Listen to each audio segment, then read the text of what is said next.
All right, fans of the Weekend Rotation, we're joined here today by some new people, new faces. You guys have seen me talk with Sydney Fields before and Dan Faulkner, but we're joined by Gwen Rhodes as well. Welcome in, Sid. Hey. Dan. What's up? And Gwen, welcome to the program. Thank you. Well, we're here today. We're going to talk about some SEC baseball first. We're going to go through our rankings that Baseball. Baseball. Softball. There we go. Did I say baseball? Yes. Oh, okay, of course I did. No, we're talking about SEC softball and ACC softball today. We're getting a deep dive into it. We got in some great panelists here. We're going to go through our rankings that we set up on the college softball side. We all voted on these rankings to rank them 1 through 12 on the SEC and 1 through 13 on the ACC side. We're going to go through, just give you some information about every team, dive into what we think is going to happen this year. Pretty exciting stuff. If you're in the SEC, according to last year, you make the tournament either way. But let's get through those rankings, 12 through 1. We'll figure it out from the start here.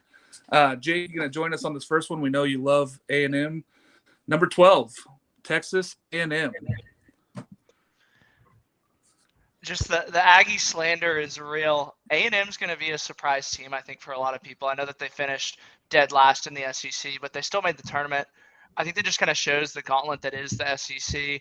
But, there's new life on the plains, as they say in College Stations. We got Trisha Ford coming over from Arizona State. Talented coach. Ton of assistants with SEC experience coming in. Ton of big-name transfers. Headlined by Julia Cottrell out of Oklahoma State. I really expect the Aggies to surprise some people. And almost like a Schloss-type scenario with last year with baseball, I expect it to be that way in softball. And A&M's going to be a power to come soon. They got the best facilities, best coach, tons of great recruiting. Aggies are going to shock some people. Well, Jake, I'm gonna argue with you and go the other side of this when I ask these questions here. They lost a lot. They lost a lot of their returning players. They are down on power numbers. Rylan Wiggins, I don't know if she can step up. Coco Woodley or Woolley. I don't know. Where are they getting this chance to be out of number 12, Sid? I know we had them at 12, but how can they get out of this? I don't know. They lost Haley Lee to OU, which is a huge blow for them. She was their best player, in my opinion. And then they also lost Katie Dack to Florida State. She was another catcher and could play third base. So those two girls being gone is going to be hard for them. But, I mean, they could bounce out of, last place in the SEC, but I don't know. They did randomly win the Alabama series last year, which was weird. They did pretty well this fall, but I don't know. They start out in the Clearwater Regional, which is by far the toughest tournament to begin the season with. Yeah. So they start out tough, and if they can battle out of there decently, they might have a good year.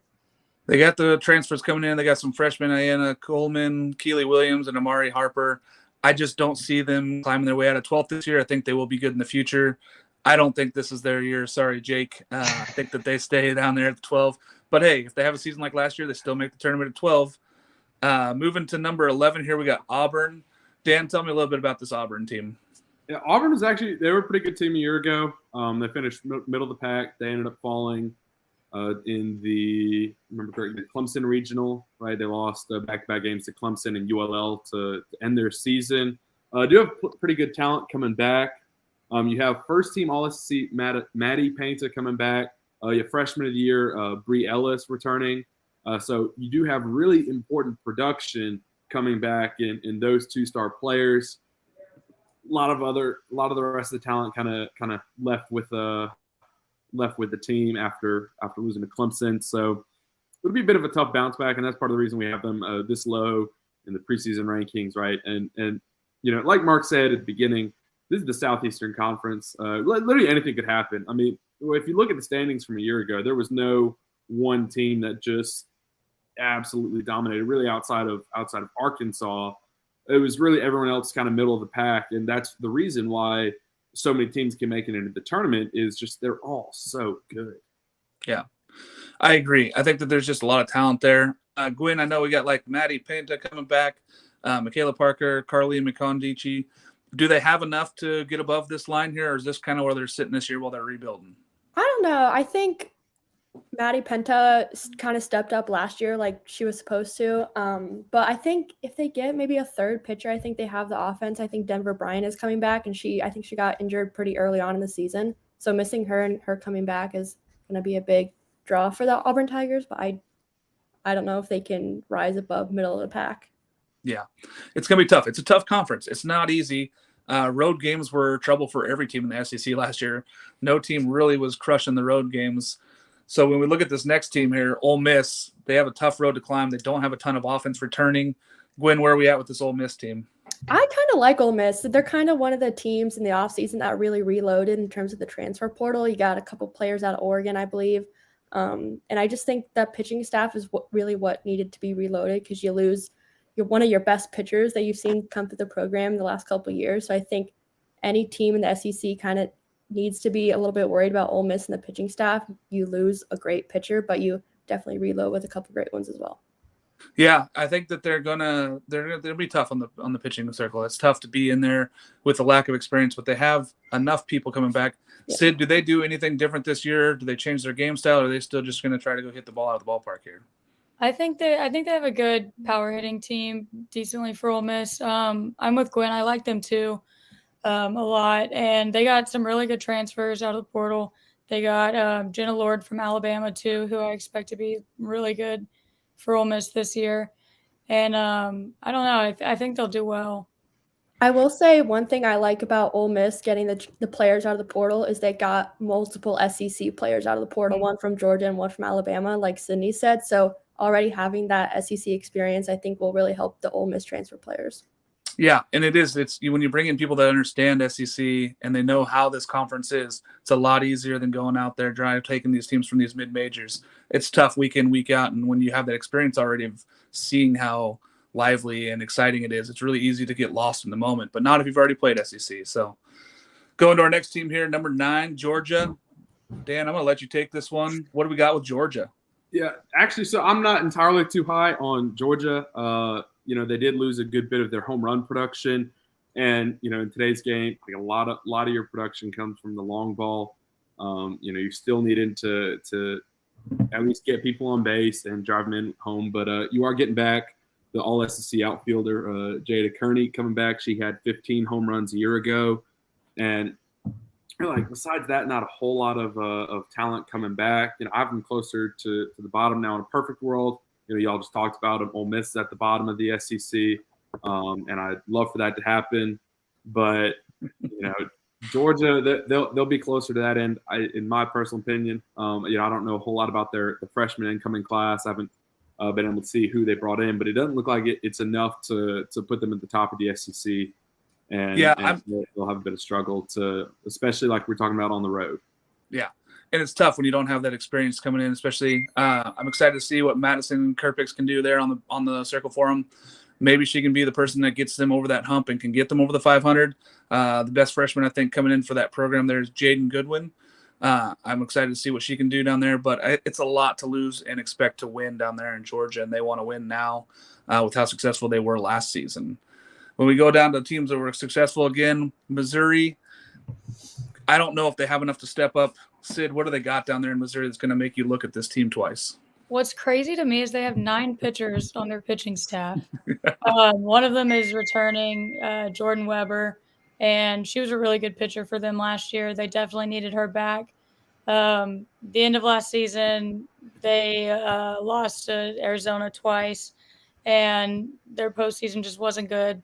They did have Gold Glove winning shortstop Jenna Laird and left fielder Cassidy Chamont. So it just – I don't know much about Mizzou, but I don't see them doing very well in the SEC this year.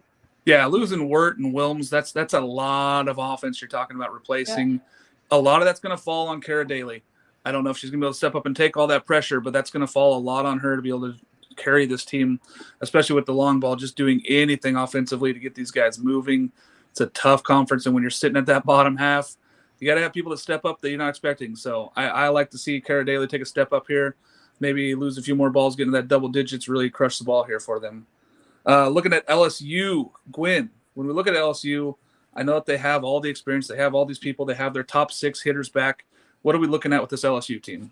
I think LSU is definitely one of those teams in the offseason as well that reloaded in the transfer portal. They got a catcher out of Michigan, which I think was really important. I do believe they return Ali Kilponen, which I heard she was the best pitcher for them last year. So I think just that fact alone is going to really help the Tigers as well.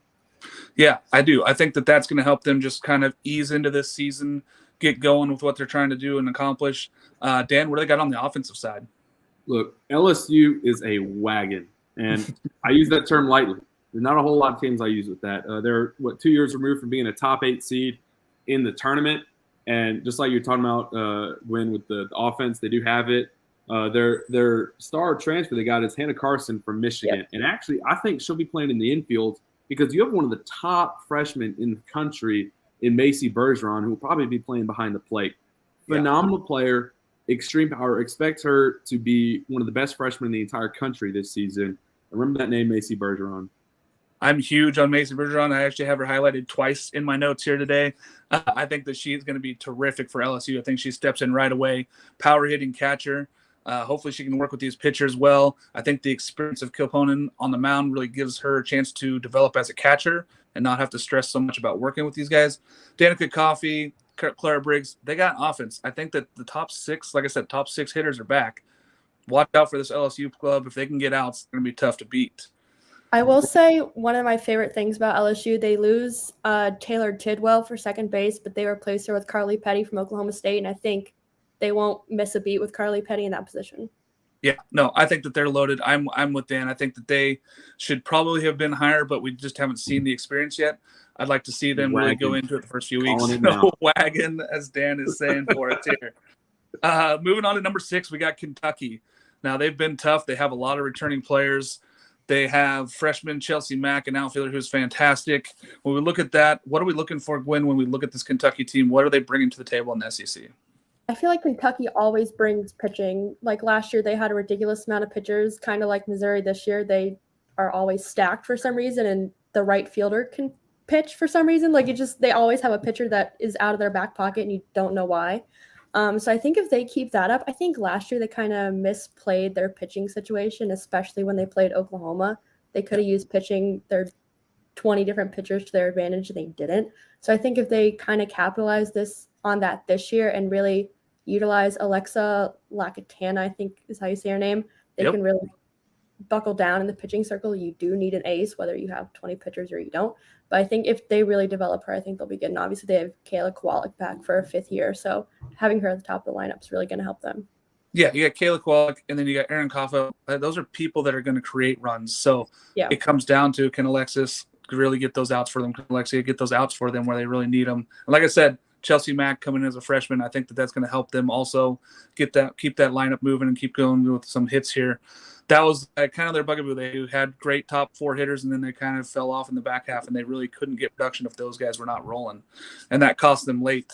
Moving on to another team here, Tennessee. Sid, I know we've talked about this team on and off here. They have a lot of talent, but are they good enough here to be at the top 5? I don't know. They confused me a lot last year. They were hot and cold. Sometimes they were one of the best teams in the SEC to me, and then sometimes they just didn't have it.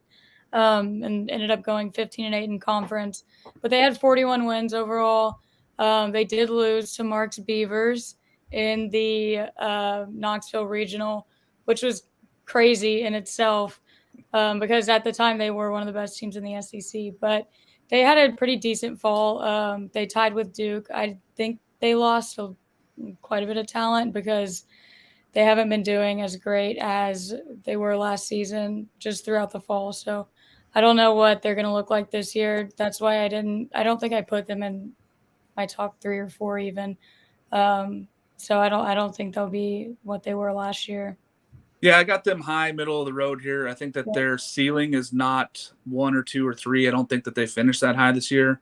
I think that they're looking to just kind of get into the tournament and see if they can get some of these younger players. Ashley Rogers, trying to get these guys really rolling, see if they can get some going from them. Kiki Malloy again.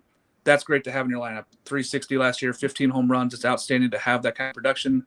You need more. You got to keep going with extra people. So bringing in some of these freshmen, Carlin, Pickens, they're going to have to step up and really be good here for this Tennessee team to be good.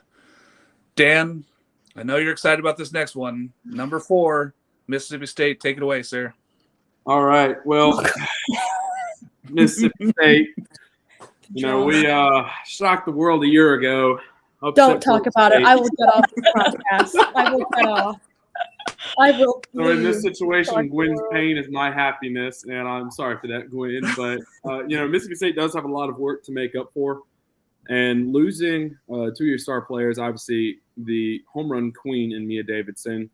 She's no longer on the roster. She is on the coaching staff now. She's going to be with this team for a long time. She loves the school, loves the university, will make a great head coach one day. And you lose your star pitcher, Annie Willis. So you've got a lot of ground to make up for in there. And what I'm looking at with them, you do need to keep up a lot of that momentum. You have 3 pitchers still in Aspen Wesley, Grace Fagan, Kenley Hawk, who will make up your 3 main starting pitchers. And Aspen Wesley, ended up being the hero in Tallahassee a year ago. You get Chloe Malaulu and Paige Cook, who Paige Cook was one of the greatest 2-out hitters I've ever seen. And you get a big transfer from Florida State in Kirsten Lander. She'll be playing in the outfield. Just a lot of, not a whole lot of talent coming in outside of Landers. And that's where you're a little bit concerned. They did just sign a top 10 class for next year. So you got to make sure this incoming freshman class right now, see if they have what it takes to compete and get themselves spots on the rosters. Yeah, I think that they're bringing in freshman pitcher Josephine Marin. I think she's going to compete for some innings there. I think that they're going to give her an opportunity just because they're not sure what they're going to get out of Aspen Wesley. They don't know what they're going to get from that pitching staff. So I think you're going to see her, Josephine, get some innings here. When we look at this team, I know that this is tough to talk about, Sid, but, why, do they have enough production returning from Matalisa and Chloe? Do they have enough coming back to get this team to where they want to be? I mean, yeah, those are 2 really good hitters, 2 of their best hitters last year. But losing Mia Davidson is going to be a huge blow for them, not only at the plate, but defensively as well. She was a fantastic catcher for them. I think Mississippi State has a really bright future. I don't know if their future starts this season, but especially with the recruiting class coming in the next couple years. Coach Ricketts is a great coach, and they're going to have a really good future. But I don't know if they have it this year. They did lose to Ole Miss twice in the fall, like October 30th, so that's a red flag for them. But I guess we'll see if they finish as high as we have them. Yeah, I'm kind of going to be hesitant on putting them in my top 5 here for the SEC. I think that they have a great future coming. I don't know if it's this year. Sorry, Dan. I'm not jumping on the bandwagon. Oh, yet, it's okay. They better have a good year. That's all I gotta say. Not a bandwagon is still at the beginning of the season. That's okay, and that's all I'll say. All right. Well, we're getting into it here now. So we're in our top 3 left here. We got Alabama, number 3. I'm gonna let you go ahead and take this one, Gwen. What do we got? Alabama, I feel like there was some drama with Alabama in the offseason. You lose Lexi Kilfoyle, Megan Bloodworth to Oklahoma State, and those are obviously Megan Bloodworth was one of the best freshmen coming into Alabama last year. And just losing Lexi in general, I think, is a really, really big blow. And for me, it is who is behind Montana Fouts. You know what Montana can do, but you don't want her to do it all. They do bring in Lauren Essman from Michigan, who's a 2-way player, but I don't know how good she was at Michigan in the circle last year, especially with Alex Storako and Megan Bobin. So I'm hoping she can step up. They also bring in Faith Hensley from, I think, Bowling Green, another mid-major. But like we said earlier, mid-major is not the SEC, and I don't think they have a big class of freshmen outside of that. So it'll be a really interesting year from Alabama. Yeah, I think you hit the nail on the head there. Who do they go to if Fouts doesn't have it? Now, she's outstanding. She's going to be everything we hope she's going to be there. But if they can't go to her every single game, where do they go? I don't know where they're going to go to pitching for that. We're going to have to wait and see what this Alabama club does. I know they got catcher Allie Shipman. They got Ashley Prang and Abby Duscheider. They're all coming. That's a lot of production, but can they get the outs? You still got to get outs in this game. Doesn't matter how many home runs you hit. You still got to get outs on the other side of the ballpark. So we'll see. But I do believe that Montana Fouts is electric. 23-7 last year, 2.02 ERA. There's no doubting she is outstanding and has the chance to be probably the pitcher of the year here in this conference when we're looking at it. Jumping to number 2, we got Florida. Dan, tell me about Florida. All right, what word do I use to describe LSU? Wagon. Same thing here. Florida is fantastic, right? We're definitely on wagon alert right now. Skylar Wallace, a phenomenal hitter, coming back again, all SEC first team. And she led them to great heights a year ago, getting them very far into the postseason. And when you look at the circle, you got Lexi Delbray and Elizabeth Hightower coming back. They were a little bit on the middle of the pack in terms of ERA, but when you get that experience coming back that Florida has, you have an opportunity to do something huge. And it's no surprise that they're coming in second here in our preseason rankings for the SEC. They're a phenomenal team, well experienced, a huge chance to go deep. Yeah, I look at this team and I go, this is a strange SEC team for me because they don't have a lot of power. They don't hit the ball out of the ballpark that much. They do a lot of hit and run. They do a lot of bunting. They move people around. Like you said, Skylar Wallace is the all-star of this team. 8 home runs, though. That's not double-digit home runs in the SEC, which is not the production you're looking from. And you look around, you got freshman Kayla Pollard coming in. She's going to probably play right away, probably play a role there in the infield. It's going to be really interesting to see what this team can do to score runs when teams know that they're not going to hit the ball at the ballpark now. They're going to have to slap the ball around the yard. They're going to have to figure out a way to manufacture runs. And it's not as easy doing it a second year in a row. Last year, they didn't have anybody with double-digit home runs.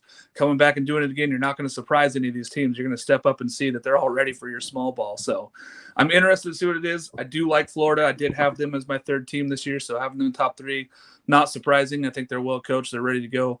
I just want to see if they get somebody that can drive the ball at the ballpark. Maybe Skylar Wallace gets that double-digit home runs and becomes the superstar that she can be. Going to number 1. Sid, I'm going to let you take this one first, and then I'm going to let you spin. Arkansas, number 1. Tell me all the things I want to know about Arkansas.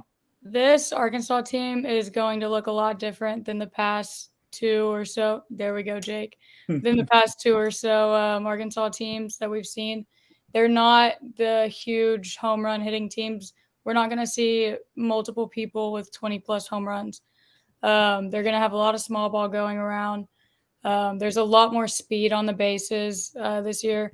There are so many freshmen that are really anyone could play at any time. They replaced the pitching staff with a couple of freshmen, and one of them's Robin Herron, and I think she's going to be one of the best freshmen in the SEC, if not one of the best pitchers in the SEC. I saw her in the fall, and she's lights out, incredible. And then we have Shanice Delsh returning, who was SEC Pitcher of the Year last year. She's the same person she was last year. She's, if not even better. So it's going to be different, but it's going to be good. Something very different is Hannah Gamble, third baseman last year. She was a sophomore, but now she's going to be moving to catcher most of the time, and she's incredible behind the plate there. So it'll be different, but I think they can still get done winning the SEC. It's funny you bring up Hannah Gamble. I literally have her on my list and say, question mark, does she have enough? Moving to catcher, that's a tough thing to do, especially in this league. But you get Shanice Delsh, you get a great pitcher, you're ready to go. Pitcher of the year last year. I'm wondering if she's going to be good enough to be player of the year in this conference. Gwen, let me know what your thoughts are here on this Arkansas team. Hannah Gamble is one of my favorite players at Arkansas, I will say. I just think, at the hot corner last year, she was extremely talented. And I think behind the plate, she can do the same thing. Just being at the hot corner, no matter what, you have to have a solid arm. So I think having a solid arm behind the plate will really help out Arkansas, especially when a lot of teams in the SEC like to show their speed. Yeah, and, it's a mental thing, too. And when you're ready to be in the game all the time, so you're playing the hot corner, moving to catcher is not that big of a difference other than you're going to be throwing out more runners and you're in every single play. I think that she will do it. I just wonder if that's going to hurt her offensive production, switching from third to catcher. But I'm excited to see what she does. I mean, it's a great change, and if she can be successful, this team really rolls. And I think that they're tough to replace, 65 home runs or something they're missing from last year. So it's going to be tough to see if this team comes through, but a lot of freshmen, a lot of talent coming in there, great coaching staff. I expect to see them near the top here, probably in the top 5 in the country. All right, now we're going to go to the fun stuff. We're jumping into player of the year for the SEC play. You know what, Gwen, this is your first time. I'm going to let you go first here so you can decide what you want to do here with this player of the year honor first. Player of the year. I don't know. I kind of think maybe Christina Foreman will jump out for Player of the Year just because she was so good at Duke, and I don't think she got properly recognized. And being on a loaded Arkansas team, you can kind of fall into the mix. But I do think her coming over from Duke and being a star there, she'll just pick up right where she left off. Absolutely. I think that's going to be a lot of talent. I think that's a great pick coming into this conference. Sid, who we got? I didn't think anyone would pick Christina Foreman, and I said Christina Foreman. She was incredible at second base.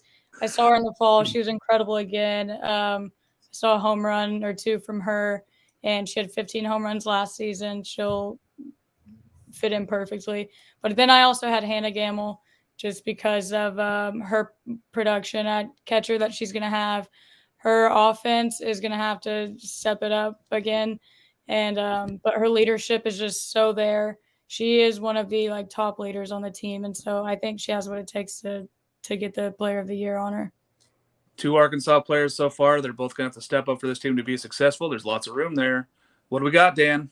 All right, I'm leaving the Arkansas bandwagon right here. Although, look, much love to Arkansas. They're a fantastic team. Probably going to win the conference again.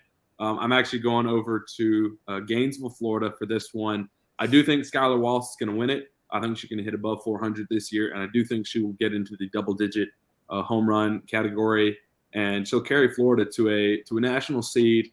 Bring them back to Oklahoma City just like they were this previous season. There's a reason they're a wagon, and Skylar Wallace is leading the train on that. And like I said, she's going to have a phenomenal year hitting. Keep the momentum up, and that's exactly what she's going to do. That's what Florida's going to do. I love it. I love the Skylar Wallace pick. That was on my list here, but I'm going to go way off the board. I mean, maybe not way off the board. I'm going Auburn's Bree Ellis. I think that if she is successful and hits 20 home runs again for this team, that's going to drive Auburn's whole offense, and I think that she could be highlighted as the Player of the Year. I think that she has enough talent around her where she's going to have to get pitched to this year. Expect for her to hit over 20 home runs and carry this Auburn team to the top half of this conference. I like Bree Ellis in this one. You heard it here. Bree Ellis going to be Player of the Year. Freshman of the Year. Start us off here, Sid. Freshman of the Year, I got, if it goes how I'm expecting it to go, I have Robin Herron, who, like I said earlier, is a freshman pitcher for Arkansas. She just lights out. She plays like a junior or a senior. She had a whole bunch of strikeouts in the fall, and her high school stats are insane. And I think if she gets the time, she'll get it done. Yeah, I think that if she gets enough playing time, it's tough because you got to get enough time. The thing is that this award is based on SEC play, not necessarily the rest of the season. So even if she doesn't get in early, there's going to be opportunities for her to play in SEC ball, play in those weekend series. I like that pick. Dan, what do we got? Freshman of the Year. Macy Bergeron from LSU. I think she's going to win that starting job, at least at the catcher position, over Hannah Carson, right? Hannah Carson's going to play in the infield, probably over at first base. I think that spot's open for LSU. And Bergeron, I mean, she hits tanks, led her high school in Louisiana to 3 straight state titles for a reason. That's that good of a player, hit above 500. So, more than every other at bat, she's getting a hit. I mean, that kind of talent is going to carry into this season. I expect her to have a huge, huge first year and to help LSU have a great season. I agree. I think that if she explodes like everybody's hoping, that could push LSU in the top of this conference here. That could be exactly what they need to be a top seed moving forward here. Gwen, who do you got for Freshman of the Year? I have Carlin Pickens, a freshman pitcher for Tennessee. I'm kind of a little bit biased because she's from Asheville, and I'm also from Asheville. But she's one of the best pitchers in the country. She was one of the second-ranked pitchers coming out of high school, and just her high school stats, like Sydney said for Robin, are just insane. She lost 5 games her entire high school career, and her ERA is under 0.50 for her entire high school career. And I think what Tennessee really needs is another pitcher behind Ashley Rogers. Yes, they bring in a transfer, but having a top pitcher out of high school, I think that's going to be really good for Tennessee, and I think Carlin will shine. I love it. I had Macy Bergeron number 1. I had Carlin Pickens number 2. I'm going to go with my number 3 choice. Nothing against her, but I think that she could be very successful in this Florida offense. Kayla Pollard, let's see what she can do here and there. That team needs something. It needs production. She can be the one that produces it here. freshman going down there. Let's see what happens here. But I love these freshman picks. All right, on to where we kind of think we're all going to go. Maybe, who knows? Let's see, Dan, who you got for pitcher of the year? I mean, I just like you said, I think we're all going to have it. I'm going to go with the repeat here of last year, Shanice Dells. I mean, absolutely dominated in the circle for Arkansas. I'm going to do it again. I mean, you're hovering right above a 2 ERA last year. That's going to drop below a 2 ERA this year, and she'll be one of the best pitchers in the country, just like she was a year ago. No doubt about it. So I'm going with Dells to repeat. Not surprising. Gwen, who we got as pitcher of the year? I want to say Shanice Dells just because, like you said, last year she was dominant and she developed like a drop ball in a day or whatever. But I think that gets to teams. They don't want to be fooled like that again. And I think they'll have her number, but who knows? But I am going to go Shanice Dells still. That's fair. That's still fair. I mean, she probably is the best returning. She's probably ready to go. Sid, where are you going with this one? I jumped off the Arkansas train. Oh, no, we're not going to have a clean sweep. Whoa. I had to for one. She was my second one. Don't worry. But I had to go with Montana Fouts. She did have a good fall. She showed her resilience last year in the whenever they lost. What was that, a regional? And I really liked her battle and grit during that. And I feel like she wants more. She wants to finish off stronger than that. So I'm going with Montana Fouts. I love that because that's exactly who I have number one. Montana Fouts, I believe that this is her season. I think for Alabama to be successful, she's going to have to be dominant in the circle. I think that they're going to lean on her hard, and I think that she's going to succeed. Showing her prowess last year in the regional and not getting too hard on herself. This is where it's about. I think this succeeds in this SEC. Being used to SEC play, getting into it. I love Montana Fouts. She's definitely going to be my pitcher of the year. 100%. I think that she just beats out Shanice this year, but it's two great pitchers. I don't think you go wrong with either one of those picks here. All right, Dan, who's your dark horse? My dark horse, well, they were a bit lower on our rankings, so I guess I'll make them a dark horse. Is another one of my certified wagons, LSU. A ton of talent on that team. Yeah. Ton of talent. They are star-studded. You have great freshmen, great transfers coming in, great pitching. Right, you're gonna maintain Kilponen in the circle, and you get that kind of star-studded ace in there. You have a great opportunity, and definitely they have a great chance at competing for the SEC title. Maybe they will be the one to dethrone Arkansas. We'll have to see. Absolutely. I think that it's just really going to come down to, can LSU produce like everybody's hoping they can? Can they match those numbers that they're supposed to be putting up? Sydney, who you got for the dark horse? Got Ole Miss. Like I said earlier, I really like them. I like all their transfers that they have coming in. And they just look to be an exciting team. And they look like they're having fun. Yeah. And I think they'll do well in the SEC. Are we starting this rivalry early, or we just pick on Dan all the time and just try to get him to? That's an unfortunate pick, Sydney. I'm disappointed you picked them, but that's okay. I love it. Starting off week one, we're diving into it early this year. All right, Gwen, who we got for your dark horse? My dark horse is Georgia. They don't have a lot of transfers, but the transfers they do bring in, and Dallas Goodnight and Shelby Walters, I think are really pivotal. I think they're two players who are committed to the G, as they say. And having a second pitcher behind Madison Kribix is really, really, really important. And Shelby Walters was lights out at Duke. So I think having Dallas Goodnight as a potential leadoff and Shelby Walters in the circle, and you can't forget they bring Danielle Gibson as their volunteer coach. I mean, I don't know how you can add a better person to the staff. So I think those three things are going to be great for Georgia. Yeah, I do like what they've added this offseason. I do think that they're going to compete.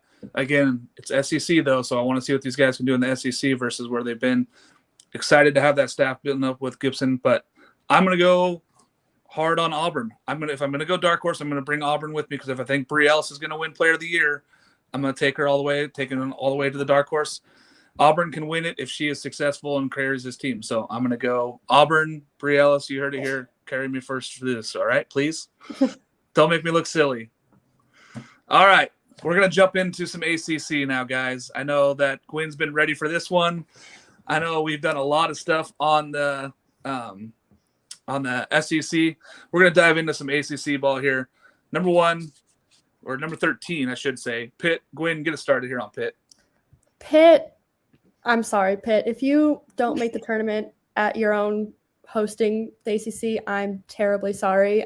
They do have Danny Drugmuller, which great last name in my opinion, but I think their pitching staff kind of really needs some help. Like, I don't know much about Pitt. I honestly didn't even look up Pitt because I'm like, Pitt, you need to prove me something before I can research you. But their pitching staff, I saw them last year in Tallahassee. They won one game somehow against FSU, but Pitt, I'm sorry. Yeah, I looked at this Pitt team a lot, and I just could not find a ton of talent that we're locking on. Yvonne Whaley, 344, just not much power. They don't have a ton of power returning. They don't have a ton coming in. Freshman Sandra Soltres, maybe that's what the answer is.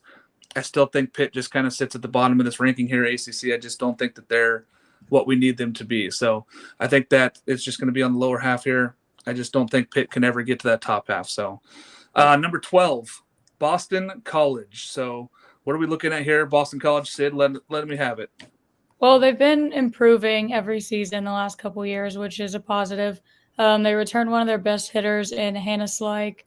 They had 3 All-ACC players last year, went 20-27, 6-18 in conference, but like there's just not much going on there. That's it. Yeah, there's just not much going on. Yeah. Jake, I know you wanted to talk maybe some Boston College here. Do you have any info for us on this Boston College team, or you want to wait till we jump into Vautech? I'll hop on here. I'm always down for some good BC slander. I just think that they lack high-end talent that I think it takes to compete at the ACC. I actually had them below Pitt. I think Pitt's going to be above BC, not because I think Pitt's going to be some gauntlet, just because I feel like that's how bad Boston College is going to be this year. I mean, they just play so far north. I wouldn't even be surprised if they just roll off the bus, and not even practice before they play those first games. That's what it kind of looks like at times with Boston College, if I'm being honest with you. I am not going to pick on Boston College that much. They do have Susanna Anderson returning in the circle, ACC experience. I'd like to see her take a step forward. And then they have, another freshman catcher, and Macy Hilt joining that program. I don't know if that's going to be enough to help Boston College, but it's tough to recruit up there in the north. I mean, it's cold. It's miserable. So I'm hoping for them to be a better season, but I don't see it happening here. So they're going to look good in New Balance cleats. I think they're the only college team sponsored by New Balance, so they're going to look good losing. The Fighting Matt Ryans. Let's go. Number 11, Syracuse. Dan, take it away. Yeah, just like Gwen said a moment ago about Pitt, there's not a whole lot to find on Syracuse, actually. And all my homies hate Syracuse because they make it hard to find information on their own website. And I was going through all the teams or through all the stats and the rosters. I mean, you're looking at not a very talented team, right? A lot of talents coming from – you're getting them from Texas or out from the West, from Florida. Not a lot of homegrown talent. And just like you were saying a moment ago, Mark, with the cold weather, and it's just not entirely great. You do have a catcher transferred in from Incarnate Word, Jude Padilla. You can see her possibly making an impact. You have senior Emilia Evans from San Marino. It's been there for a few years playing in the infield. But outside of that, I mean, I'm not expecting a whole lot out of the Syracuse team. Like I said, I mean, you're getting a transfer from Incarnate Word, not even a mid-major school, right? A lower-end school, a D1 school that isn't known for athletics. Yeah. They got a good optometry school, though. Good optometry. Well, that'll get the recruits going. That brings them in when they show them the optometry building there. Gwen, who you got on Syracuse? What do we got going forward with the Syracuse team at number 11? Syracuse, I think they lose more than they gain, and they only lost like 3 important players. They lose one of their best pitchers in the circle, Ariana Adams, and you lose Nelly Casares-Mayer, who I think was an All-American forever. And she was Syracuse, in my opinion. But yeah, I don't know who's going to step up for Syracuse, especially in the circle. Yeah, the only thing that I could even think is that if Lindsey Hendricks has a great season, steps up, that's it. I mean, that's what's going to take. But even that, I have 4 pitchers noted for Syracuse, and one of them last year had a 4.41 ERA. So it's tough. It's tough look here. So let's just move on. Number 10, Sydney, take us away with North Carolina. North Carolina did get a good pitcher in the circle from Tennessee in Bailey McCachran. I think that's right. yeah. She went 5-2 for Tennessee. So she might help them out in the circle. They returned 2 really good hitters in Bree Stud and Carson Jones. That will be necessary for them. They didn't do too bad last year. They went 23-28, but 6-18 in conference. They had some big wins over South Carolina, NC State, and they did beat FSU one time. I was there. I only cried on the way home. But they might have another decent season this year. Other than that, there's not a whole lot to be excited about in them. Gwen, what do we got on the Tar Heels? I know that they beat you once last year. Yeah, I will say I'm mostly excited about not even their players, but who they have on staff. They bring in Jordan Dale from Oregon on their pitching staff just as a coach, and then Fale View from Oklahoma. So I those are just 2 lethal combinations. And obviously Lily Backus last year was one of their better pitchers outside of Hannah George, who has since transferred. So I think Lily Backus is going to be their top pitcher this year. Yeah, I think that having Stubbs and Brooks, that gives you some offense. I think that that's a little bit to keep building on. They bring in freshman McKenna Ray Dark, again, with that Oregon coaching staff, bringing in the pitcher who's ready for it. Yeah, McKenna Ray Dark. Keep listening for that one. Great freshman there. Pitcher might get an opportunity there, again, with the vacancies of the pitching staff. I don't see this team really having a high ceiling, but I don't see it having a super low floor. I think they stay ahead of that Pitt, BC, Syracuse just because of the talent that they do have there. Speaking of the talent they do have, Dan, tell me about Georgia Tech. Georgia Tech's an interesting one, right? They have potential to go up there. You did lose, all ACC first baseman Trisha Awald, and that is a tough loss for them, right? Good players come and go, but you could see something out of Emma Koff at the catcher position. She did perform very well a year ago and has potential to keep that up this year. Chandler Dennis probably going to be leading that pitching staff, and I expect really good things out of her. See what she could perform out on the circle, but outside of that, not a whole lot of talent coming in. Yeah. You had a few opportunities a year ago, but couldn't quite capitalize on it. So, not the highest teams, but they do have the potential to get in that upper half of the ACC. Yeah, this Georgia Tech team to me feels like just a middle of the run ACC team. They have some talent. They have a 2-headed monster there in Dennis and Nilleman, so they have a couple pitchers that have ACC experience. They're going to get out there and get outs. I don't know if they have the offense to make it in the top half of this conference. I don't believe so. But again, Koff, great catcher. I think that's their leader there. They're going to roll as far as she can take them, but I don't think that they have enough offense to really get this team up and going in this ACC, which is going to be a great conference this year. NC State, number 8. What do we got, Sid? NC State picked up shortstop Hannah Goodwin from Clemson this year, which I think she's going to be huge for them. They're hosting the Big Ten Classic, ACC Big Ten Classic with Syracuse, Purdue, and Iowa, and I think they can possibly win that out. They set a program record for home runs in a game with 9, which was crazy last year against UNC. So if they keep the big bats, then they're on the come up. They didn't do terrible last year, 33-23, 7-17 in the ACC. But what it's going to take from them is big hits, big bats, and good pitching. Yeah, good pitching is going to have to come from Alicia Wexelman. Like, that's going to be her chance to step up and be what NC State needs to get outs out there. I think that they're bringing in freshman utility, Michaela Marbury. Very good. Going to play all over the place. Possibly do a lot of pinch running when getting out there. Another freshman catcher who's another top recruit, Amanda Hassler. I don't know if she's going to start a catcher right away, but they're going to use her stick immediately in that lineup. I think that that's where we're going to be looking from, and Kaylee Lambrick, like we talked about, 8 home runs. She's going to have to help carry that offense as well. But I think it comes down to Alicia Wexelman. Like I said, Pitching is going to have to be key for them to be successful. Again, this feels like Georgia Tech, where it's just a kind of another middle-of-the-road team here for NC State. Unfortunately, I don't see them being in the top half of this conference. Louisville, when we look at them, what do we see, Gwen? Louisville, let me just tell you, you lose 4 players in Dylan Cravens, Kendall Smith, and especially Carmen Greenwood, who was their best player last year. But you do return Taylor Roby, who can do it on both sides of the ball. And I think she's kind of your best option in either of those senses, especially in the circle. I don't know how much Louisville has behind her. Yeah, they're really – I don't see Louisville being a top-tier ACC team, really. So that's all I have to say.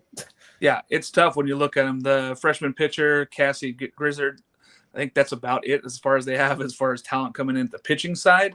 But I want to see what they do. Again, they got another freshman catcher, Sarah Gordon, coming in. Seems like the ACC just loaded up on all these freshman catchers all over the place. Dan, what do we see here with this Louisville team? I'm right there with Gwen about the pitching staff, right? Taylor Roby. Here at College Softball Central, we love two-way players. Two-way players are fantastic. They do fantastic things. We love them so much. And so Taylor Roby, a phenomenal ball player, and expect a lot from her. You do get transfer Michaela Hurst from Utah. She'll be covering some of the infield. We'll expect to see her in the middle of the lineup or on the upper end of it, right? And do a few other transfers from around the conference. You do have one from Auburn who will be in the outfield. I mean, they did rely some on the transfer portal, which is for the better for them, which is what they needed. And that having that experience from higher level of teams, right, not just mid majors, it'll help you have the experience that you need to make a run of the tournament. And that's why they have a chance to be greater than where we have them at number 7. But for now, all the questions that we do have, they're right around where they belong and what we see of them. Yeah, this is one of those teams that's really strange for me because I feel like they have a super high ceiling, but they also could have a really low floor. They could be down in that 10, 11, 12 if they don't play this right. But I do like what they have brought in. Again, they brought in another freshman I forgot to mention, Madison Winkler, very fast, stole like 48 bases last year. I don't know. Maybe they try a different kind of ball. Maybe they go small ball here. Maybe they try something different here at Louisville, but it'll be exciting to see them play here. Gwen, tell us about number 6, Virginia. Virginia, I really like. I don't want to spoil anything, but I do have them on my list we're going to talk about later on. I really like Virginia. I was really impressed with them when I saw them last year play Florida State, even though you should never judge a team based how they play Florida State unless you're Mississippi State, apparently. But they do not lose a lot of people. They only lose 2 important players in Bailey Winscott and pitcher Allie Rail, and they had a pretty deep pitching staff last year, and the most important one, without a doubt, is Molly Grube and Michaela Hogue. Michaela held it down in the circle last year with 97 innings pitched, which is the most outside of Allie Rail, who had 69. So I think pitching is going to be something for them. I don't know the big numbers that they bring in. They do have a top freshman in Eden Bigham, and they bring in a transfer from UNLV, but I don't know if they're a power team. No, I love the Eden Bingham. I think that she might step up and get some innings right away. I think that that's a big arm for them to come in and help Michaela Hogue. I think that pitching is going to be fine there. I'm wondering if Katie Goldberg, with her home runs last year, if she can do that again, she can keep pulling for this team, keep them. Sarah Kuhn, again, catch a utility player, seeing if they can keep up with that offense. But I do like where they're at on the pitching staff, and I like Virginia right where we have them here at 6. Moving on to the next one. Sydney, tell me a little bit about Clemson here. I love Clemson as a program. I think they're one of the most impressive programs in the country just because of the fact that they've been around since 2020. And they're one of my favorite ACC teams to talk about. They've been in the postseason each year. Last year, they lost Florida State in the ACC championship. They hosted a regional last year, and it was sold out. It looked like such a fun place to be. And they swept 3 opponents without allowing a run to go into the Super, where they dropped to OSU twice. But they returned pitcher Millie Thompson, who was fantastic last season. She had a 1.58 ERA, 5 solo shutouts, and 5 combined shutouts. They're returning one of their best hitters, Aaliyah Logaleo. Yeah. Mackenzie Clark and Valerie Cagle, who also pitches, is another one of those pitchers that we love so much, who also rakes. But I'm excited to watch them again. I think they're going to have a really good team again, and I think that they could get further into the postseason than they did last year this year. Yeah, as talented as this team is, they have a lot of people that are coming back, and to see that is very exciting if you're a Clemson fan. Like you said, they sold out that place last year, and it was loud, exciting. I expect for them to host again. Valerie Cagle, we love two-way players who can rake. We just love it. She's great. I think also bringing in freshman Morena Knowles. She's going to play first base, it looks like.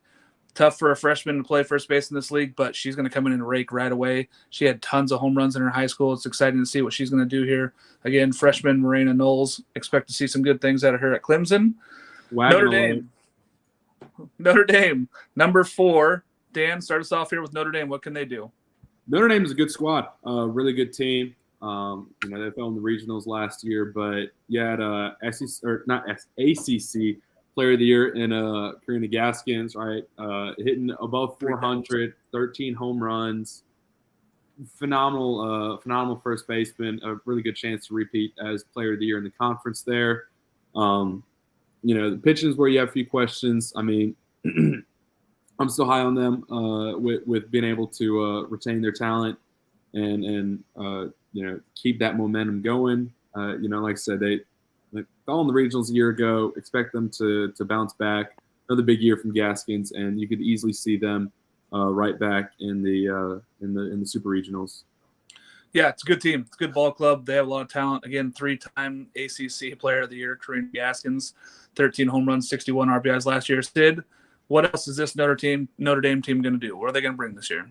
They're bringing back super senior and 3-time All-ACC pitcher in Peyton Tidd, and I think they're going to have to rely on her more than they have. She's going to be really good in the circle. They also picked up a grad transfer from Utah State, Lexi Orozco, and she's an infielder. She set RBI and slugging records at Utah State and tied for career home runs with 39. So she's got a big-time bat. She can get it done at the plate. And Notre Dame wasn't bad last year.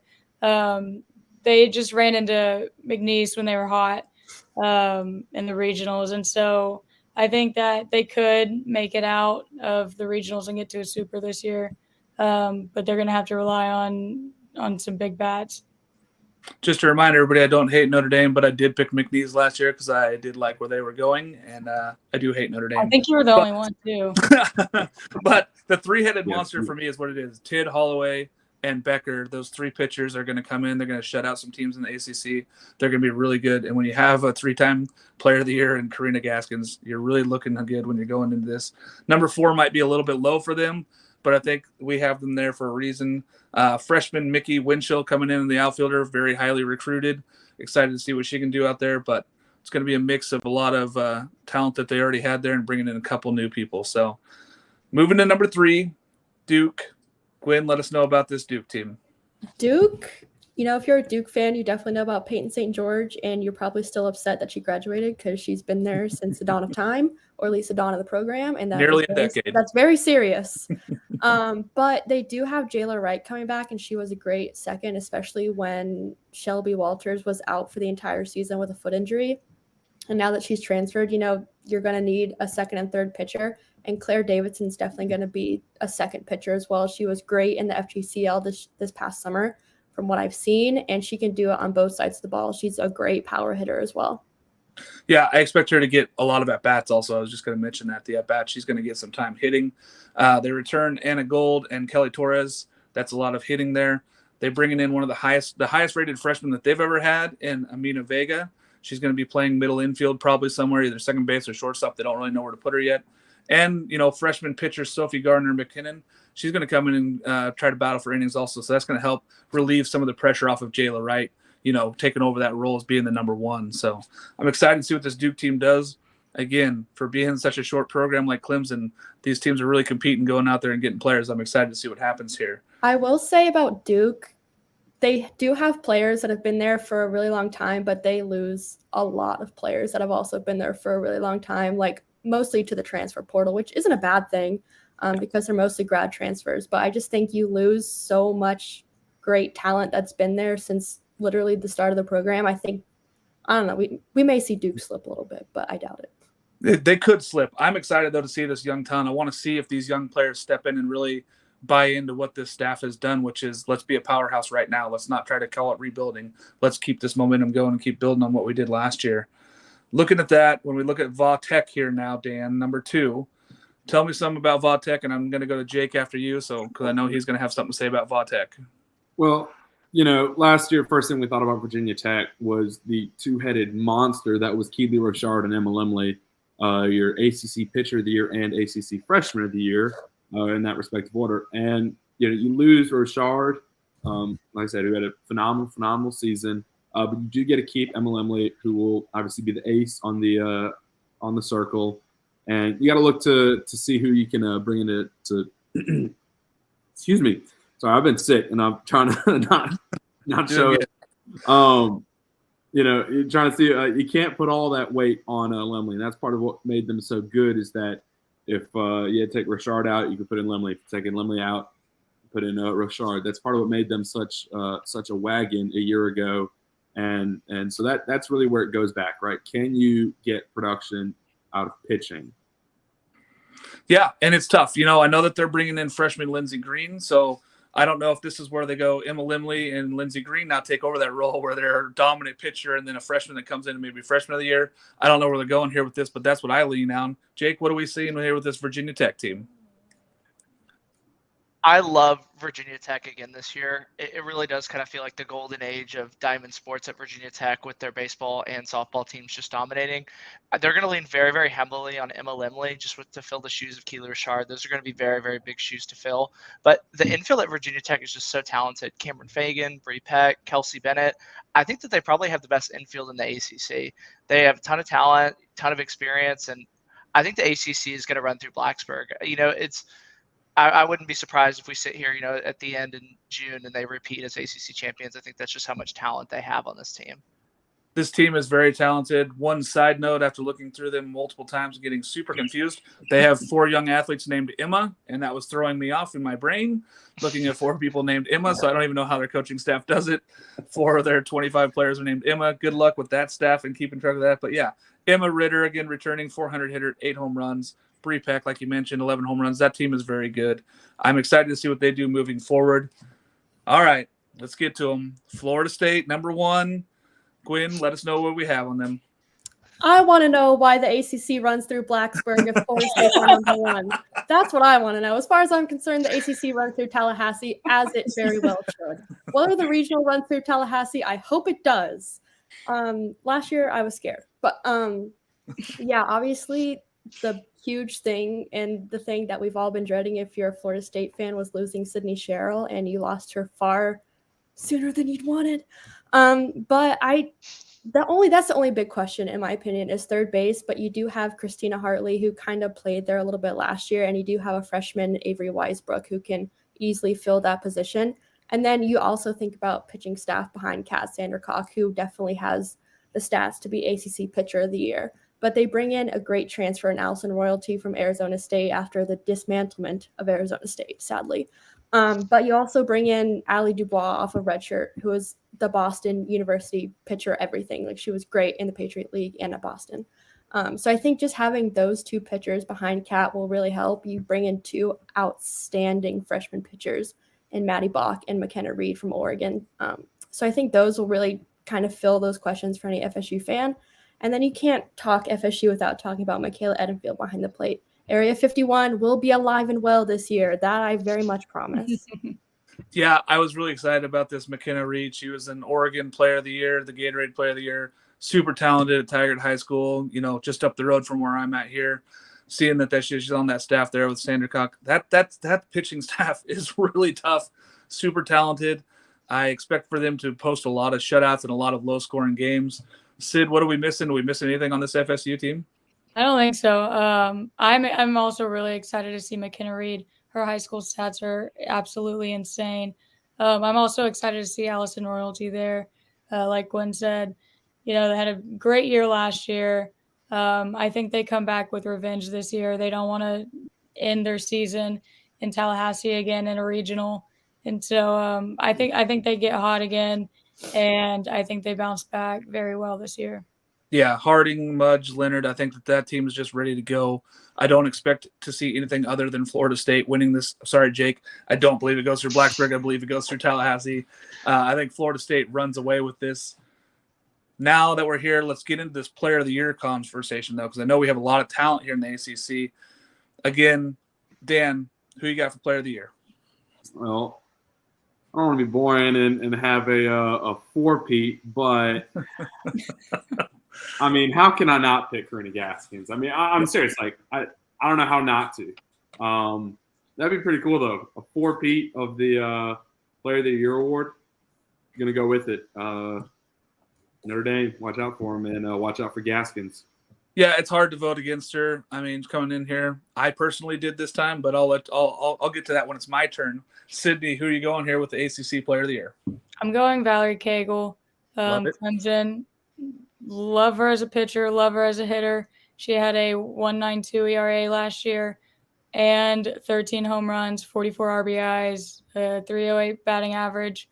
So I can't wait to watch her, and I think she'll take the Player of the Year award. Yeah, it's another great pitch there at Clemson. She's pitching, she's hitting, she does it all. Gwen, what do we got? Who's your Player of the Year? Okay, I have a two-parter for this one, but only because I'm a little bit confused on the transfer rules because FSU brought in Katie Dack from Texas A&M, but in like September, so I don't know if she's going to be eligible. But if she is, I have her as ACC Player of the Year just because she may take that third base spot if she can play. But she did so well in the SEC last year. I thought she was going to win SEC Freshman of the Year, and I think she can definitely win ACC Player of the Year if she's eligible this year. But if not, I have Michaela Edenfield because last year she kind of slumped a little bit in ACC play, but she's bulked up, she's ready, she knows what she wants. She was great behind the plate. She was outstanding. And just her bat by itself, can definitely win her the Player of the Year award. Yeah, as far as I understand the transfer, she should be able to play in January. So Yeah. I believe that January she's going to be able to practice with the team and be on the roster and everything. So I don't think that should be a problem come February when we start ball. I am going to go with another one of pitchers who rake, Taylor Roby from Louisville. I love that pick. I think that she's really going to have to step up for Louisville to be where they want to be. If they don't want to be bottom of the pack here, I think she's going to have to be terrific. She has been her whole time there at Louisville. Look for Taylor Roby. That's where I'm going. Pitcher of the Year, I'm starting with you, Gwen. I feel like if there were a dark horse ACC Pitcher of the Year, this would be it. I have Millie Thompson just because she's so outstanding behind Valerie Cagle and has really developed a solid 1-2 punch with her as well. And, when you don't have Valerie, you definitely have Millie, and I don't know that I ever saw her slip up last year. I love the Millie Thompson pick. I think that she's going to have a huge season. I think you're going to see more Valerie in the lineup and not pitching as much. I think that you're going to see Millie Thompson take over the lead maybe in that role there. Dan, who we got as Pitcher of the Year? Well, great minds think alike, Gwen.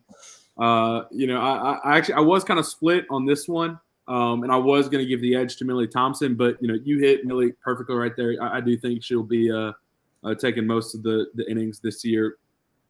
And so, also I'm going to give a slight shout out to Emma Lemley from Virginia Tech. I think she will keep up her momentum that she had last year. Another phenomenal pitcher, and will have a huge opportunity to help Virginia Tech try and get back and try to make it to Oklahoma City this time.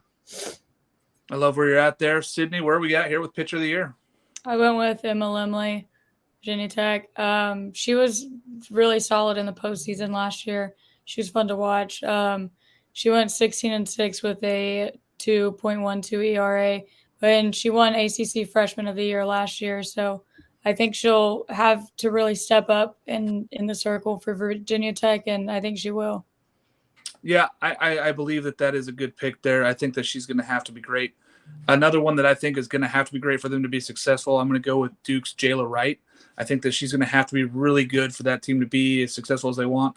I think the easy pick was probably Kat Sandercock, but I'm going to go with Jayla Wright here because I think she has to be great for the Duke team to be where they want to be, which is a top 3 and being a top 8 host. So I'm going to go Jayla Wright as my Pitcher of the Year.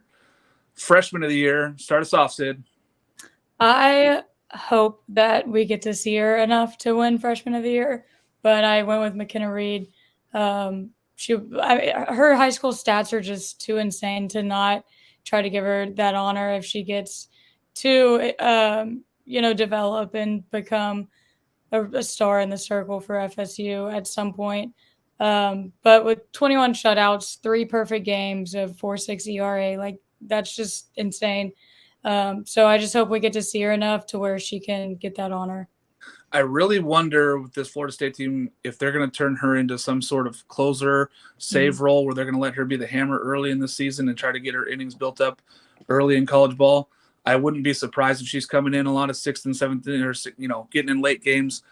That wouldn't surprise me. So I like that pick there. Gwen, where are we going here with freshman of the year? I'm glad I'm the first to say this because I feel like it's going to be a popular opinion, but I have Marina Knowles from Clemson. She's their only freshman, which is so weird to say nowadays, but she is their only freshman.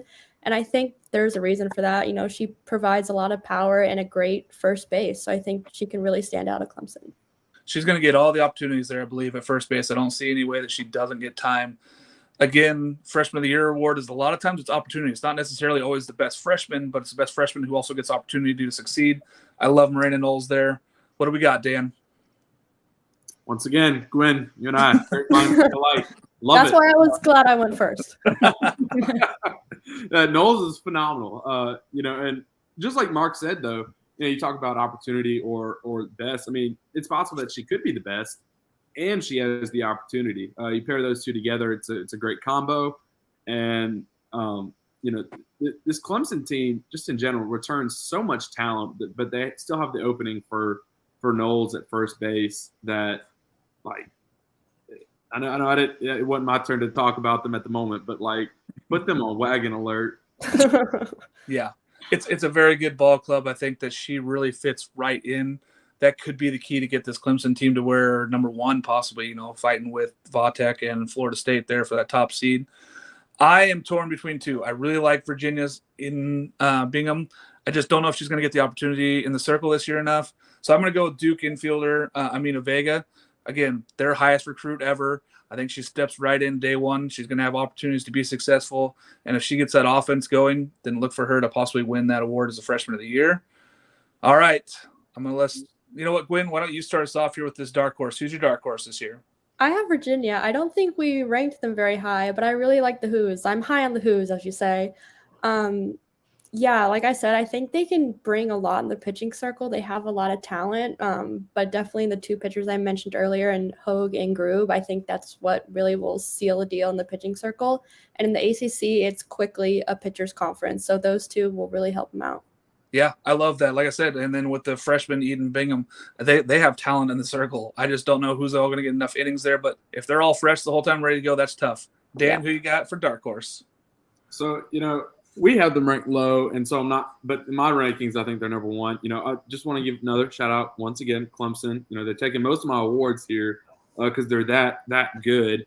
I actually do think that that the ACC will run through Clemson. I'm that high on them. But dark horse, I'm actually going to run with Louisville. We talked about them a few minutes ago, and you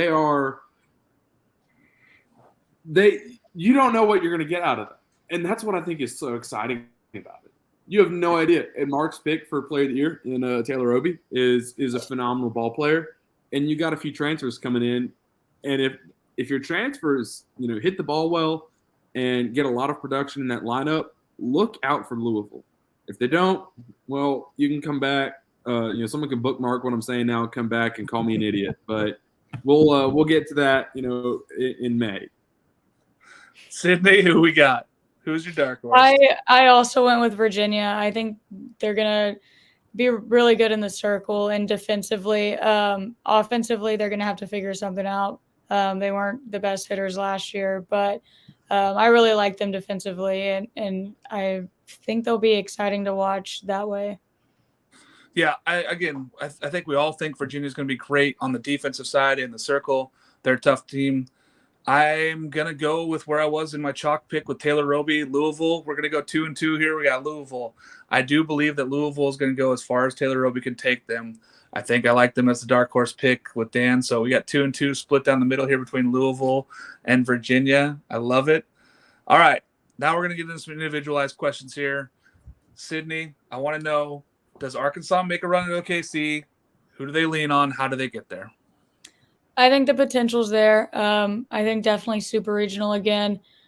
I want to say they make it to OKC. This is just such a young team for them. Looking at a couple of people that we haven't seen last year, Spencer Priggy, defensively, she played shortstop in the fall. She was awesome defensively, and she was awesome at the plate. She hit a home run. She got robbed of a really close home run. She had like multiple doubles. She was really good at the plate, and they're going to rely on her a lot. Also, transfer from South Dakota State, Kylie Halverson. She was also really good at the plate, and she was really good defensively, playing mostly at shortstop. And then there's Callie Kildrow. She is really fast, and she's going to be key on the bases. There's also a couple freshmen, Reagan Johnson. She's in outfield. She's the fastest person I've ever seen in softball, and she's really fun to watch. And then of course Hannah Gamble, like we've talked about multiple times. They're going to have to figure out the situation in the circle because we don't have Mary Half and Shanice anymore right there. Those are two like absolutely solid, reliable pitchers. But Delsa's still there. Like we said earlier, freshman Robin Heron, Callie Turner, she returns, but she's a really good pitcher. She just has to keep her confidence up. And then there's also Nikki McGaffin. She's a freshman out of Colorado. Colorado Gatorade Player of the Year. She was a really good pitcher. So all of these people we're going to have to lean on heavily to do their job and do really well to try to make a run to OKC. Luckily, we have the SEC tournament in Fayetteville this year, which will be absolutely awesome. It's hard for Arkansas to lose at home. And I think going through that and then hopefully getting a regional and super regional sets them up well to get to OKC. I love this Arkansas club. I know that I have quite a few Arkansas fans, which is weird, being as I am a Beaver. I know it's hard for y'all to make the journey over, but I'm jumping on the bandwagon here with Sid. I do believe that Arkansas is a terrific team. I hope that they get to Oklahoma City. I think it's just better for college softball this year if that happens. Dan, does Mississippi State make magic happen back-to-back? Let me know. Mark, I'm glad you asked that question, and Another just, hat change. Oh, wrong way. Oops. His mirror, I forgot. I'm very glad you asked that question. Mississippi State, all y'all were hating on us earlier, and I understand why. You lose a lot of your senior talent production, and it is going to be really, really hard to repeat what you had a year ago with what was the greatest season in school history. Right? You never won a regional before, and you go in, you upset. I'm the first team ever to upset a national number 2 seed in a regional. And that kind of magic. I was watching the highlights of it earlier just because, I was thinking the good memories. And, if I'm a Mississippi State fan, I'm not expecting that same level of production in at the end of May, right, when the regionals come, but do expect it in the future, right? You have a ton of talent that is planning on coming to Starkville, Mississippi that are still in high school right now. So bear with it right now. You still have a lot of talent that has experience, which is one of the things that I'm excited about. You're returning Chloe Malaulu, who delivered one of the most clutch hits in school history. You're returning Paige Cook, who is a great 2-out hitter. You're returning Aspen Wesley, who delivered one of the greatest pitching performances in school history. And if Kenley Hawk can up her production levels, she can almost replace the arm of Annie Willis. And so it's just a matter of, finding the pieces to put it together. Not a whole lot of transfers coming in, and we'll see from this freshman class what they can produce. But definitely still some of that talent from a year ago that could be up there and get them to repeat what they did last year. But for right now, I'll say last year was just a one-time thing. Ask me again in 2 years, and I'll sound a little more confident in my dogs. I'm mad that last year was a one-time thing and it had to be against FSU. I will never not say something about that. We have beef. Me and Dan. We're starting this off all over again. I love it. First show of the year. We're already getting into it, diving deep. Listen, I'm happy that we're hopeful. I'm with you. I don't think that Mississippi State can do exactly what they did last year. I know, Jake, we're going to bring you in right now to talk about A&M, seeing if they can get out of the obscurity. I'm glad to see that Mississippi State is doing what they're supposed to be doing, though, and building that program and getting ready to be that everyday kind of program in the SEC where people really fear playing. So, Jake, tell me about A&M. Were they just all noise, or they're going to make any noise this year, or are they just fading into obscurity? I think they're going to make a ton of noise this year. I'm just writing down all the receipts of everybody just talking crap about A&M softball. I saved them last year from A&M baseball, and they took it all the way to Omaha. I think if you're going to build a program, you need to have great facilities, great coaching, and great recruiting. And it's just a three-headed monster. And I think A&M is going to be the sleeping giant in the SEC coming forward. We might not see it this year. I doubt they finish dead last like they did last year. They got a ton of talent, ton of freshmen coming in. I think it's only up from here, and I wouldn't be surprised if they're in that 5 to 6 range, and they're building a monster.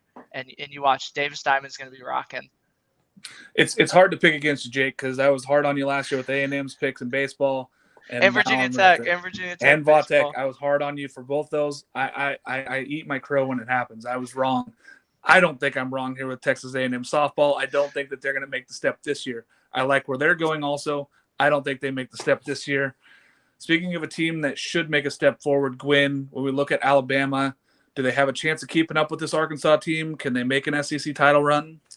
I honestly think Florida has a better chance of keeping up with Arkansas than Alabama does. Like we talked about earlier, I just don't know who's behind Montana Fouts. We talked about Lauren Essman, but I hope she can, and I hope they genuinely surprise me, but I just think, the power's not there. Anti-wagon. Alabama is an anti-wagon. They don't have the depth of pitching I expect them to have or would like them to have, A, to be in the SEC, or B, to be Alabama in general. So I just think Florida honestly has a better shot to be with Arkansas. And Arkansas dipped heavily into the transfer portal and the freshman recruiting class. Yeah, Arkansas only got better. They lost some talent, but they have so much talent coming in there. Florida brought in some talent. It's tough to see. Alabama did what they could, but they don't have any pitching there behind Montana Fouts. So I'm with you. I hope that Alabama or Florida can give Arkansas some competition, get in there and get them the money, but look like it's all Arkansas for our votes here anyway. Let's move to the ACC. Sydney, when we look at the ACC, we look and see these teams that have always been there. So when we look at Notre Dame, where are they? Can they make it to Oklahoma City? Do they have enough talent there at Notre Dame? I don't know if they can make it to Oklahoma City. I think they can make it to a super, maybe. They are reloading in the circle, like we talked about earlier, which they really need. Michaela Castor, she's a pitcher who rakes. She hit for .471 average with a couple home runs and had 32 runs. But while she was also in the circle, she was throwing a .75 ERA. And she's just a really good pitcher. She can also hit. I'm sure they won't be hitting her that much, but they have her coming in. They have Peyton Tidd, like we talked about earlier. They have Paige Cowley coming in, who's another pitcher. And then, of course, they still have Karina Gaskins, who we've talked about. They picked up a grad transfer. So I think they'll be solid, but I don't know if they're going to make that OKC run. It's tough. It's never easy. You got to go make the tournament first, get into the top 64, make the tournament. Then you got to go through a regional. Then you got to go through a super. Going to Oklahoma City is special. It's a special stadium. It's a special feeling. I don't think Notre Dame feels special this year. I don't feel that, where even having, Karina Gaskins, I don't feel like that's a special team right now. So I'm with you. I don't think that they get to Oklahoma City. Like to see them, see what they can do in a regional, but after last year's misstep, I don't feel special about this Notre Dame team. Jake, talking about special, how is this Vatech? Can they repeat? Do they repeat as regular season champs, or is it Florida State's year? I think we know where we're heading on the panel, but what do you think? I was going to say, I think it'll be a step back just because there was just so much talent on the team, but I think they're still going to compete for a top 8 regional seed to host. I think Oklahoma City is going to be well within their grasp, especially with Emma Limley leading the charge. They're just going to have so much talent. I think that it's either going to be them or Florida State, and I don't anticipate them getting upset. I think Oklahoma City is going to be Oklahoma City or bust. Yeah, I think that the Virginia Tech has enough talent, but I don't know if they can get to Oklahoma City. I don't think they repeat. Going about that here, Gwen, when we talk about Florida State, we think that they have a ton of talent. Do they redeem last year's misstep? Who do they lean on? How do they get there? How do they get over that hump from last year? Yeah, I think it's kind of the expectation to make last year better or this year better than last year, especially when you got bounced at home at regionals. But I think they lean on Kat Sandercock, not only in the circle, but, as a leader, and losing one of your biggest leaders in Sydney Sherrill, I think that's a really big hit.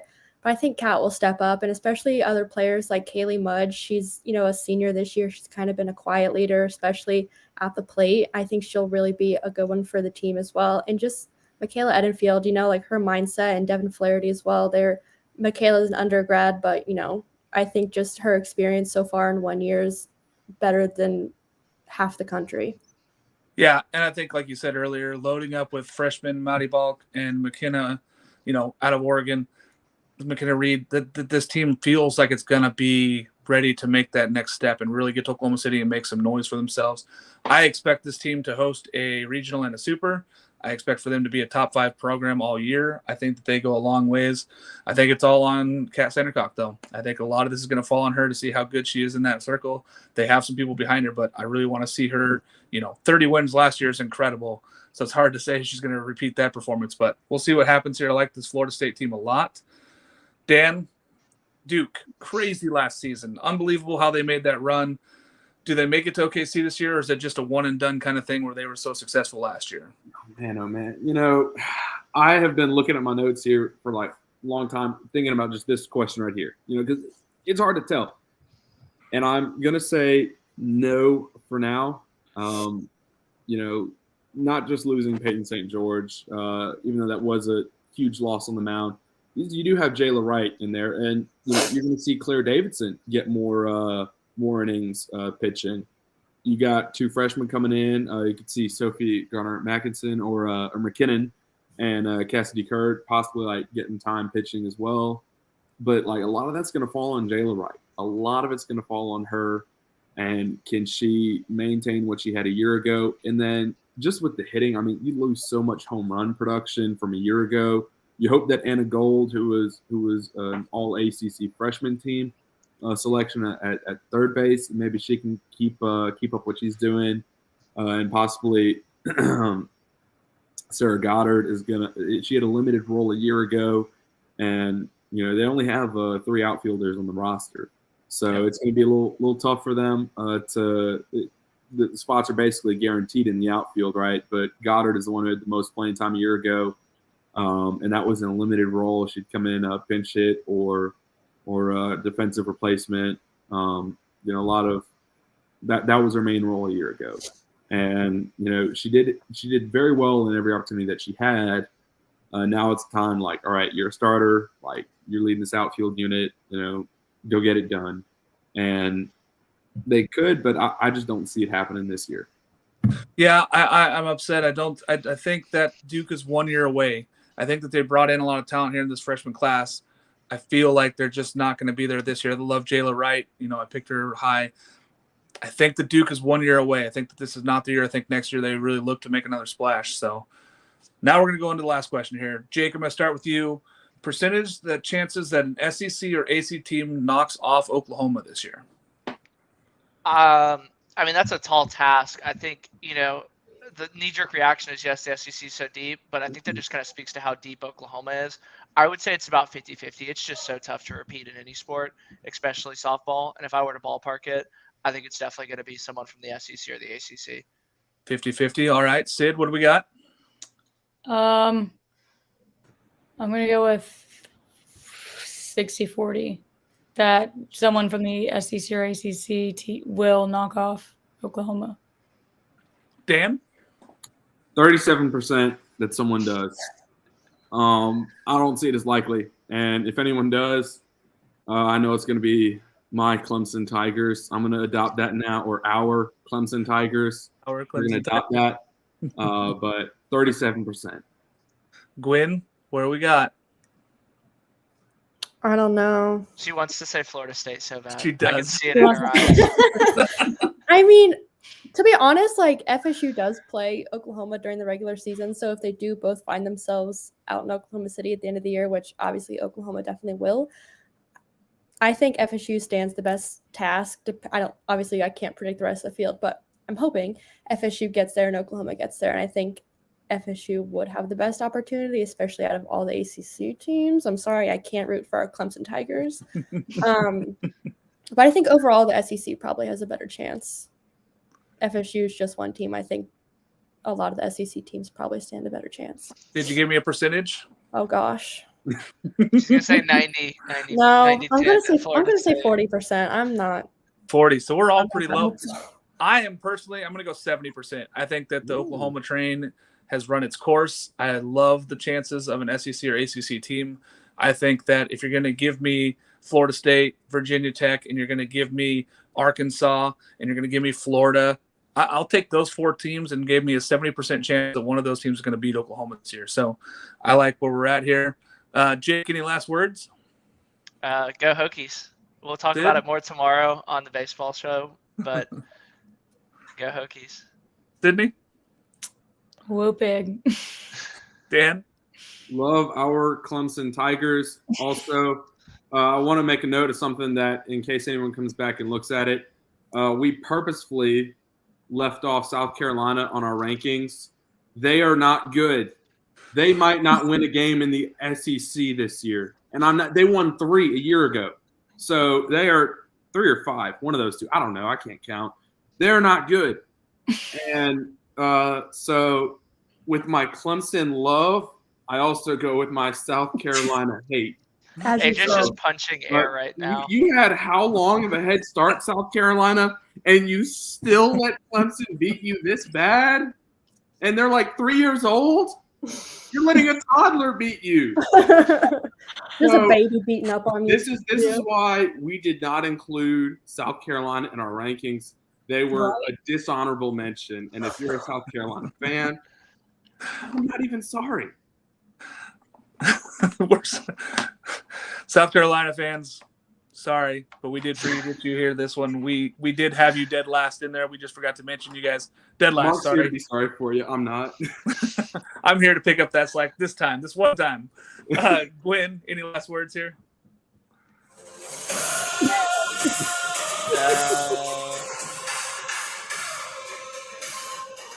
All I have to Love say. it. I love it. I think that this is going to be an outstanding season. ACC and SEC look great. I think we're going to see a lot of battles all the way down the stretch. Jake, Sydney, Dan, Gwen, thanks for joining me. This was outstanding. We'll get after it again here in 2 weeks. We're going to be doing the previews for Big 12 and Pac 12. So come join us 2 weeks here on the 30th. We're going to do another one. Thanks for having us, guys.